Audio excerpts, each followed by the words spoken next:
የቤት ሰራተኛ እንጀራ እየጋገረች ስለነበረ እኔ ደግሞ ቤቱን በማጽዳት ላግዛት ብዬ እንደምታዩት አልጋዬን በማንጠፍ ነበረ የጀመርኩት ልጄን ትምህርት ቤት ከሸኘኝ በኋላ ማለት ነው። እስቲ ስለ ትዳር አንዳንድ ነገሮችን እናውራ። እኔ ስለ ትዳር ሳስብ አንድ ነገር አይምሮ ውስጥ ሁል ጊዜ ይመላለሳል።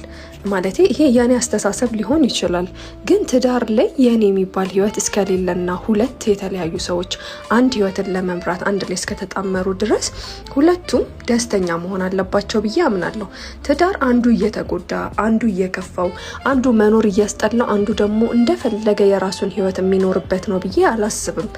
ምክንያቱም ሁለታችንም የራሳችንን የግል ህይወት ትተን መጣመሩ አንድ ላይ መሆኑና ህይወትን በጋራ መምራቱ ይሻለናል፣ ብዙ ነገርም ያቀልልናል ብለን እስከጀመርነው ድረስ ህይወት መክበድ የለበትም። ለአንዱ ደስተኛ ለአንዱ ደግሞ ሀዘን መሆን የለበትም ብዬ ነው የማስበው።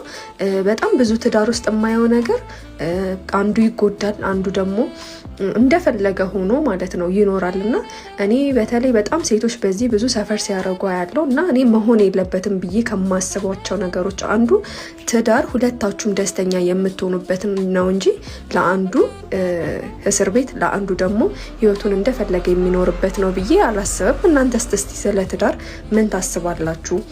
እኔ ሁሉም ነገር ፌር ቢሆን ባይ ነኝ። ሁሉ ጊዜ ደስተኛ መሆንና ሁሉም ነገር የተሟላ ላይሆን ይችላል፣ ግን አንዱ በደከመው ሰዓት አንዱ እያበረታው አንዱ ደስተኛ ሲሆን ደግሞ አንዱን ደስተኛ ለማድረግ አንዱ ሲያዘን አንዱ እየተደጋገፈ በሀዘንም በደስታም ሰዓት እየተደጋገፉ የአንዱ ያንዱን ጎዶሎ እየሞላ የሚቀጥል ነገር ነው እንጂ አንዱ ብቻ የበላይነትን ይዞ መኖር አለበት ብዬ እማምን ሰው አይደለሁም። እንደዚህ የምታደርጉ እንደዚህ የምትኖሩ ሴቶችም እውነት ነው የምላችሁ ህይወታችሁን መወሰን አለባችሁ። ምክንያቱም እኔ እዚህ ምድር ላይ አንዴ ነው የምንኖረው ብዬ ነው ማስበው። ስለዚህ ሁል ጊዜ አንዴ እንደሚኖር ሰው ደግሞ ማድረግ ያለብንን ነገሮች ህይወትን ኖረን ነው ማለፍ ያለብን ብዬ አስባለሁ። እና ሀሳብ አስተያየታችሁን ኮሜንት ላይ አስቀምጡልኝ።